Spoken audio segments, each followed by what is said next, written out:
আলেমকে জঙ্গি তকমা দিয়ে জেলখানায় ঢুকালে জেলখানার ইটগুলোকে একটা একটা ছুটিয়ে দিবে বাংলা।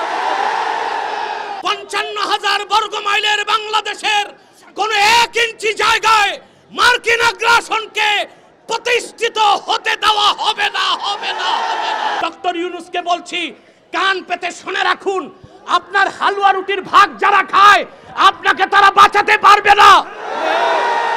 অনতি বিলম্বে উলামায়ে কেরামকে জঙ্গি তকমা দেওয়া বন্ধ করতে হবে। যে সমস্ত নির্যাতিত আলেম কারাগারে আছে তাদেরকে মুক্ত করে দিতে হবে। আর জাতিসংঘের বিতর্কিত কমিশন কার্যক্রম বন্ধ করতে হবে, নতুবা আমরা মার্চ টু যমুনা দিতে বাধ্য হব।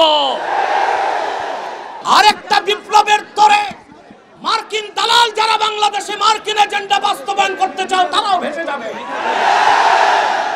প্রিয় ভাইরা, আপনারা দেখেছেন জাতিসংঘের বিতর্কিত মানবাধিকার কমিশন ঢাকায় কার্যক্রম শুরু করেছে।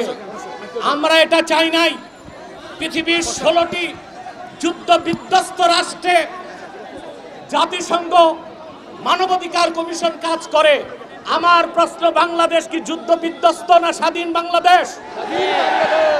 তাহলে এখানে জাতিসংঘের মানবাধিকার কমিশন কেন? তাহলে বোঝা যাচ্ছে মার্কিন দালালরা বাংলাদেশকে যুদ্ধের দিকে ঠেলে দিচ্ছে। এক সাগর রক্তের বিনিময়ে হলেও ৫৫,০০০ বর্গ মাইলের বাংলাদেশের কোন ১ ইঞ্চি জায়গায় মার্কিন আগ্রাসনকে প্রতিষ্ঠিত হতে দেওয়া হবে না, হবে না, হবে না। প্রয়োজনে সাইফুদ্দিন কুতুস, রুকনুদ্দিন বাইবার্স, শাহজালাল ইয়ামানির উত্তরসূরিরা আরেকবার দেশের স্বাধীনতা রক্ষায় সশস্ত্র বিপ্লবের ডাক দিতে বাধ্য হবে। আমি বলে থাকি, জাতিসংঘ, United nation is nothing but A Christian club. জাতিসংঘ মুসলমানের পক্ষে কখনো কাজ করে না। অমুসলিমদের অধিকার রক্ষাই তাদের কাজ। গাজাতে বছরের পর বছর নিরীহ মুসলমানকে হত্যা করা হচ্ছে, সেখানে মানবাধিকার কমিশন কেন নাই? কাশ্মীরে মুসলমানদের হত্যা করা হচ্ছে, সেখানে মানবাধিকার কমিশন কেন নাই? চায়নার উইগুরে মুসলমানদের হত্যা করা হচ্ছে, সেখানে মানবাধিকার কমিশন কেন নাই? আমরা জানি মানবাধিকার কমিশন কেন।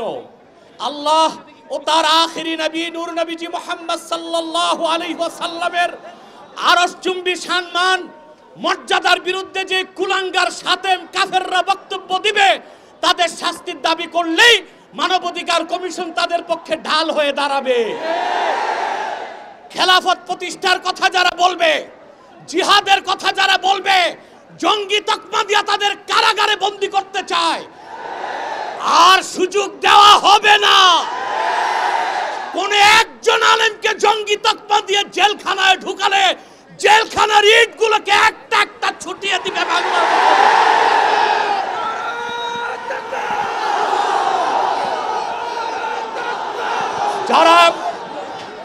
যারা শরিয়া রাষ্ট্র চায়, যারা জিহাদে বিশ্বাসী, তাদেরকেই পশ্চিমারা জঙ্গি বলে। আর যারা বুলেট নয়, ব্যালটের পূজারি, ওইসব পীর আর মৌলবীদেরকে পশ্চিমারা মডারেট মুসলিম বলে। তারা মডারেট মুসলিম না, মুনাফিক মুসলিম।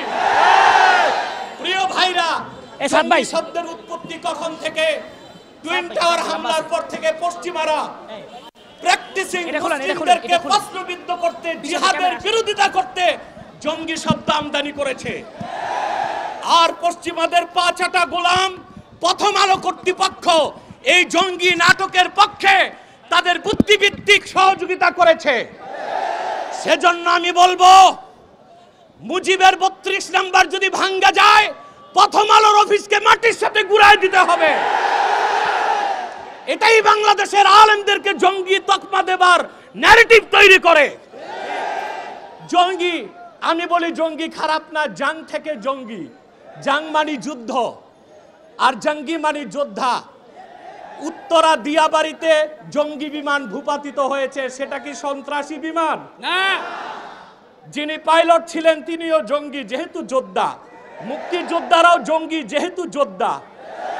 এই শব্দটার অপপ্রয়োগ বাংলাদেশে শুরু হয়েছে শুধু ইসলামী রাষ্ট্র যারা প্রতিষ্ঠা করতে